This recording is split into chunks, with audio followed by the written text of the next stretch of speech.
નમસ્કાર વિદ્યાર્થી મિત્રો, વર્લ્ડ ઇનબોક્સ એકેડેમી પર આપ સૌનું સ્વાગત છે। મિત્રો, આજે છે 19 સપ્ટેમ્બર 2021 અને આજના લેક્ચરમાં આપણે આજના દિવસભરના જેટલા પણ મહત્વપૂર્ણ કરંટ અફેરના પ્રશ્નો બને છે તેની આપણે સંપૂર્ણ ડિટેલમાં ચર્ચા કરતા રહીશું। તો મિત્રો, એ માટે આપણા લેક્ચરને શરૂથી લઈ અને અંત સુધી જોતા રહેજો। તેમજ જો તમને લેક્ચર પસંદ આવે છે તો લેક્ચરને એકવાર લાઇક કરો અને તેને વધુમાં વધુ શેર કરો, તો જેનાથી તૈયારી કરી રહેલા દરેક વિદ્યાર્થીઓ સુધી આપણું લેક્ચર પહોંચે અને તેમને પણ ફાયદો થઈ શકે। તેમજ મિત્રો, લેક્ચર અંગેના તમારા કિંમતી પ્રતિભાવ તમારે કમેન્ટ બોક્સની અંદર લખીને જણાવો, જેનાથી અમને મોટિવેશન મળશે અને આવી જ રીતે તમારા માટે દિવસભરના જેટલા પણ મહત્વપૂર્ણ કરંટ અફેરના પ્રશ્નો છે એની આપણે સંપૂર્ણ ડિટેલમાં ચર્ચા કરતા રહીશું। તો મિત્રો, આ સાથે ચાલો શરૂઆત કરીએ આજના લેક્ચર। તો ગઈકાલના લેક્ચરમાં આપણે એક પ્રશ્ન પૂછ્યો હતો કે અમૃતા નવલકથાના લેખક કોણ છે? તો મિત્રો, એની અંદર આપણો જવાબ આવશે રઘુવીર ચૌધરી। તો આ નવલકથા છે એના લેખક છે રઘુવીર ચૌધરી। આ પ્રશ્નનો જવાબ ઘણા વિદ્યાર્થી મિત્રોએ આપેલો છે। તેમજ મિત્રો, વાત કરીએ તો અમૃતા નિબંધ જે છે એના લેખક છે કિશનસિંહ ચાવડા અને અમૃતા કાવ્ય સંગ્રહ છે એના લેખક છે દેવજી મોઢા। ત્યારબાદ જોઈએ મિત્રો આપણો નેક્સ્ટ પ્રશ્ન। તો મિત્રો, આવી જ રીતે લેક્ચરના અંતમાં જે પ્રશ્નો પૂછવામાં આવે એના જવાબો તમારે કમેન્ટ બોક્સની અંદર લખીને જણાવવાના છે, જેનાથી તમને જીકેમાં પણ વધારો થશે અને આવી જ રીતે આ પ્રકારના પ્રશ્નો એક્ઝામમાં પૂછે તો એના જવાબો પણ તમને સરળતાથી આવડી શકે। તો આ સાથે જ ચાલો શરૂઆત કરીએ આજના પહેલા પ્રશ્નથી। તો તાજેતરમાં જ 3 દિવસીય ભારતીય સેના પ્રમુખનું સંમેલન ક્યાં શરૂ થયું? તો મિત્રો, એની અંદર આપણો જવાબ આવે છે દિલ્હી ખાતે। તો દિલ્હી ખાતે 3 દિવસીય ભારતીય સેના પ્રમુખોનું સંમેલન શરૂ થયું છે। તો વાત કરીએ એના વિશે। તો ભારતીય લશ્કરી વડાઓની 8મી પરિષદની નવી દિલ્હીમાં શરૂઆત થઈ રહી છે અને જેમાં ભારતીય સેનાના વર્તમાનમાં અને નિવૃત્ત વડાઓ ભાગ લે છે। તેમજ વાત કરીએ તો આ 3 દિવસીય કોન્ફરન્સની ખાસ વિશેષતા એ છે કે તેમાં નેપાળ આર્મીના પૂર્વ સેનાધ્યક્ષ પણ ભાગ લેશે, તેમજ જે ભારતીય સેનાને મદદના માનદ ચીફ રહી ચૂકેલા છે। તેમજ વાત કરીએ તો સંરક્ષણ મંત્રાલયે જણાવ્યું છે કે આ પરિષદ એક મંચ છે અને જ્યાં ભારતીય સેનાના ભૂતપૂર્વ અને વર્તમાન અધિકારીઓની મંતવ્યોની આપલે કરે છે। એટલે કે આ જે પરિષદ ત્યાં વર્તમાનમાં જે સેના અધિકારીઓ છે તેમજ નિવૃત્ત સેના અધિકારીઓ પોતાના મંતવ્યોની આપલે કરે છે। ત્યારબાદ જોઈએ આપણો નેક્સ્ટ પ્રશ્ન। તાજેતરમાં ક્યાંના પ્રસિદ્ધ લેખક અજીઝ હજીનું નિધન થયું છે? તો મિત્રો, એની અંદર આપણો જવાબ છે જમ્મુ કાશ્મીર। તો તાજેતરમાં જમ્મુ કાશ્મીરના પ્રસિદ્ધ લેખક અજીઝ હજીનું નિધન થયું છે। તો વાત કરીએ એમના વિશે। તો જમ્મુ અને કાશ્મીરની કલા, સંસ્કૃતિ અને ભાષાઓની એકેડેમીના જાણીતા લેખક અને ભૂતપૂર્વ સચિવ અજીઝ હાજીનું નિધન થયું છે। અજીઝ હાજી છે એમનું 64 વર્ષની વયે નિધન થયું છે અને તેઓ છેલ્લા કેટલાક સમયથી બીમાર હતા। ત્યારબાદ લાંબી બીમારી બાદ તેમનું નિધન થયેલું છે। ત્યારબાદ જોઈએ આપણો નેક્સ્ટ પ્રશ્ન।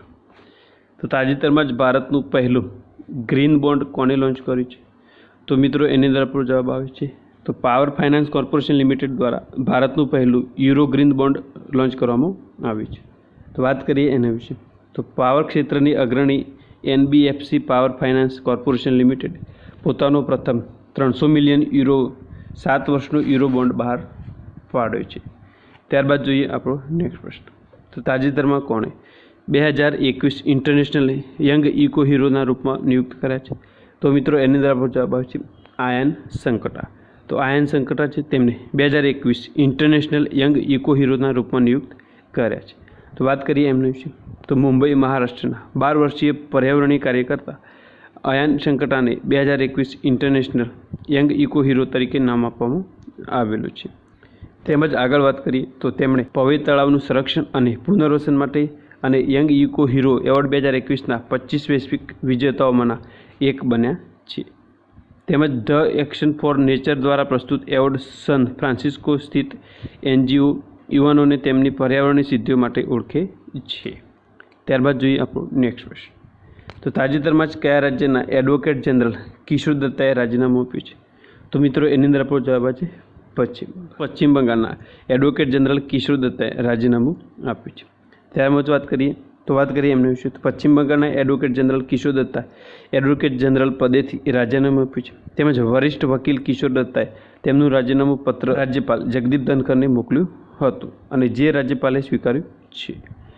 તો મિત્રો, અહીંયા વાત છે તેમજ વાત કરીએ તો કિશોર દત્તાએ વર્ષ 2017માં મમતા બેનર્જી સરકારે એડવોકેટ જનરલ તરીકે નિયુક્ત કર્યા હતા અને તેઓ રાજ્ય સરકારની બાબતોમાં કોર્ટમાં બંગાળ સરકારનું પ્રતિનિધિત્વ કરતા હતા.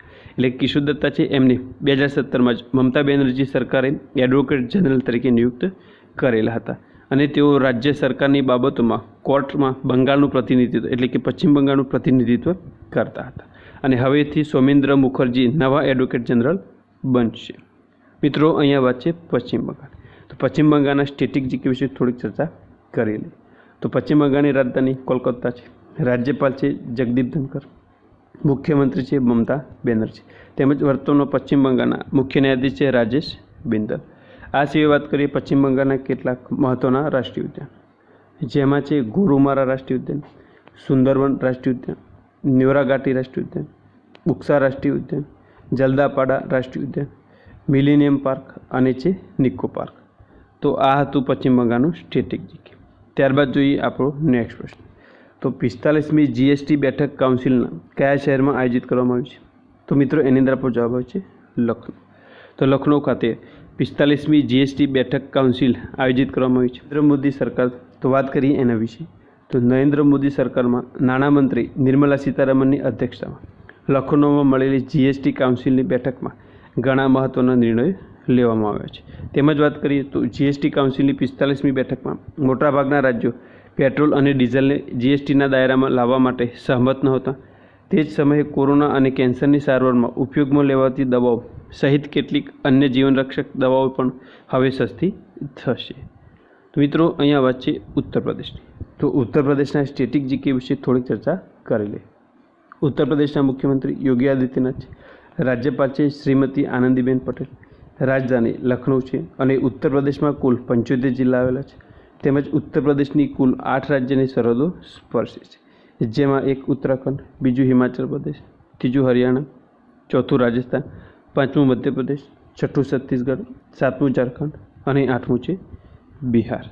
ત્યારબાદ જોઈએ ઉત્તર પ્રદેશના કેટલાક મહત્ત્વના રાષ્ટ્રીય ઉદ્યાનો, જેમાં એક છે દુધવા રાષ્ટ્રીય ઉદ્યાન, બીજું છે કિશનપુર વન્યજીવ વિહાર, કરતનિયા ઘાટ વન્યજીવ વિહાર, કેમૂર વન્યજીવ વિહાર, રાષ્ટ્રીય ચંબલ વન્યજીવ વિહાર, નવાબગંજ વન્યજીવ વિહાર અને સોહાગી બરબા વન્યજીવ વિહાર. તો મિત્રો, આ હતું ઉત્તર પ્રદેશનું સ્ટેટિક જીકે. સ્ટેટિક જીકે તમારા માટે ખૂબ જ અગત્યનું છે. ક્લાસ 3 તેમજ જીપીએસસીમાં પણ સ્ટેટિક જીકેને લગતો પ્રશ્ન પૂછવામાં આવે છે. ત્યારબાદ જોઈએ આપણો નેક્સ્ટ પ્રશ્ન. પ્રથમ ક્વાડ દેશોની સમિતિની મેજબાની કોણ કરશે? તો મિત્રો, એની અંદર આપણો જવાબ છે જો બાઇડન. પ્રથમ ક્વાડ દેશોની સમિટ છે એની મેજબાની અમેરિકાના રાષ્ટ્રપતિ જો બાઇડન કરશે. તો વાત કરીએ એમના વિશે. મિત્રો, અહીંયા ઉલ્લેખ છે ક્વાડનો. તો ક્વાડની અંદર ભારત, અમેરિકા, ઓસ્ટ્રેલિયા અને જાપાન જેવા દેશો સામેલ છે. તો ક્વાડ જે છે એ ભારત, અમેરિકા, ઓસ્ટ્રેલિયા અને જાપાન દેશોનું એક સમૂહ છે અને જેનો ઉદ્દેશ ભારત પ્રશાંત ક્ષેત્રમાં એક લોકતાંત્રિક દેશોના હિતોની રક્ષા કરવી અને પડકારોનું સમાધાન કરવું. તેમજ વાત કરીએ તો અમેરિકાના રાષ્ટ્રપતિ જો બાઇડન આગામી 24 સપ્ટેમ્બર 2021ના રોજ વ્હાઇટ હાઉસ ખાતેથી થનાર પ્રથમ ક્વાડ દેશની સમિટની મેજબાની કરશે. ત્યારબાદ જોઈએ નેક્સ્ટ પ્રશ્ન. તો વિશ્વ રોગી સુરક્ષા દિવસ ક્યારે મનાવવામાં આવ્યો? તો મિત્રો, એની અંદર આપણો જવાબ આવશે 17 સપ્ટેમ્બર. તો 17 સપ્ટેમ્બરના રોજ વિશ્વ રોગી સુરક્ષા દિવસ મનાવવામાં આવ્યો છે. ત્યારબાદ જોઈએ આપણો નેક્સ્ટ પ્રશ્ન. તો તાજેતરમાં જારી થયેલ ફિફા રેન્કિંગમાં કોણ શીર્ષ ઉપર રહ્યું છે? તો મિત્રો, એની અંદર આપણો જવાબ આવશે બેલ્જિયમ. તો બેલ્જિયમ જે છે એ તાજેતરમાં રજૂ થયેલ ફિફા રેન્કિંગમાં શીર્ષ ઉપર રહ્યું છે. ત્યારબાદ જોઈએ નેક્સ્ટ પ્રશ્ન.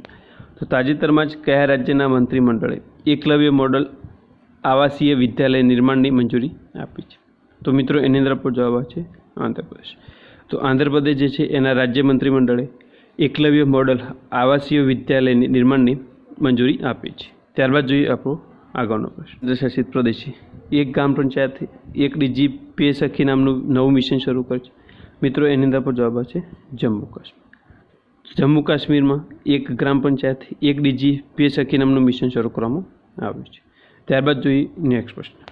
તો તાજેતરમાં જ કેબિનેટે કયા ક્ષેત્રમાં 100% FDIને મંજૂરી આપી છે? તો મિત્રો, એની અંદર આપણો જવાબ આવશે દૂરસંચાર ક્ષેત્ર. તો કેબિનેટ જે છે એને દૂરસંચાર ક્ષેત્રમાં 100% FDIની મંજૂરી આપી છે. ત્યારબાદ જોઈએ આપણો નેક્સ્ટ પ્રશ્ન, તાજેતરમાં જ કોને સંસદ ટીવી લોન્ચ કરી છે? તો મિત્રો એની અંદર આપણો જવાબ આવે છે નરેન્દ્ર મોદી. તો પ્રધાનમંત્રી નરેન્દ્ર મોદીએ સંસદ ટીવી લોન્ચ કરી છે. ત્યારબાદ જોઈએ આપણો નેક્સ્ટ પ્રશ્ન, સૂર્ય મંદાકિનીના કેન્દ્રથી કેટલા પ્રકાશ વર્ષ દૂર આવેલો છે? મિત્રો આનો જવાબ તમને આવડે છે તો ચોક્કસથી એકવાર કમેન્ટ બોક્સની અંદર લખીને જણાવો. આના સાચા જવાબની ચર્ચા આપણે નેક્સ્ટ લેક્ચરમાં કરીશું. તો મિત્રો આ સાથે જ આજના દિવસભરના જેટલા પણ મહત્ત્વપૂર્ણ કરંટ અફેરના પ્રશ્નો હતા તેની આપણે સંપૂર્ણ ડિટેલમાં ચર્ચા કરી છે, જેનાથી આગામી ક્લાસ 3 તેમજ જીપીએસસીની પરીક્ષામાં કરંટ અફેરના કોઈ પ્રશ્નો પૂછાય તો એના જવાબો તમને સરળતાથી આવડી શકશે. તેમજ મિત્રો તમને આપણું લેક્ચર પસંદ આવે છે તો લેક્ચરને એકવાર લાઇક કરો અને તેને વધુમાં વધુ શેર કરો, તો જેનાથી તૈયારી કરેલા દરેક વિદ્યાર્થી સુધી આપણું લેક્ચર પહોંચે અને તેમને પણ ફાયદો થઈ શકે. તેમજ મિત્રો લેક્ચર અંગેના તમારા કિંમતી પ્રતિભાવ તમારે કમેન્ટ બોક્સની અંદર લખીને જણાવો, જેનાથી અમને મોટિવેશન મળશે અને આવી જ રીતે તમારા માટે દિવસભરના જેટલા પણ મહત્ત્વપૂર્ણ કરંટ અફેરના પ્રશ્નો હોય એની આપણે સંપૂર્ણ ડિટેલમાં તેમજ પરીક્ષાલક્ષી ચર્ચા કરતા રહીશું. તો મિત્રો તમે હજુ સુધી આપણી વર્લ્ડ ઇનબોક્સ યુટ્યુબ ચેનલને સબસ્ક્રાઈબ કરી નાખો તો તેને હાલ સબસ્ક્રાઈબ કરો અને બાજુમાં આપેલા બેલ આઇકનને પ્રેસ કરો, જેનાથી વર્લ્ડ ઇનબોક્સ દ્વારા કોઈ પણ નવો વિડીયો અપલોડ કરવામાં આવે તો એની નોટિફિકેશન સૌથી પહેલાં તમને મળી જાય. હવે તમે વર્લ્ડ ઇનબોક્સની વિવિધ સોશિયલ મીડિયા પર પણ ફોલો કરી શકો છો. તેમજ વર્લ્ડ ઇનબોક્સ દ્વારા ચલાવવામાં આવતા વિવિધ સ્પર્ધાત્મક પરીક્ષાઓના કોર્સ અંગેની જાણકારી માટે તમે આપણા હેલ્પલાઇન નંબર 8238238787 પર કોલ કરીને માહિતી મેળવી શકો છો. તો મિત્રો આ સાથે જ લેક્ચરને અંત સુધી જોવા માટે આપનો આભાર. ફરીથી મળીએ નેક્સ્ટ લેક્ચર.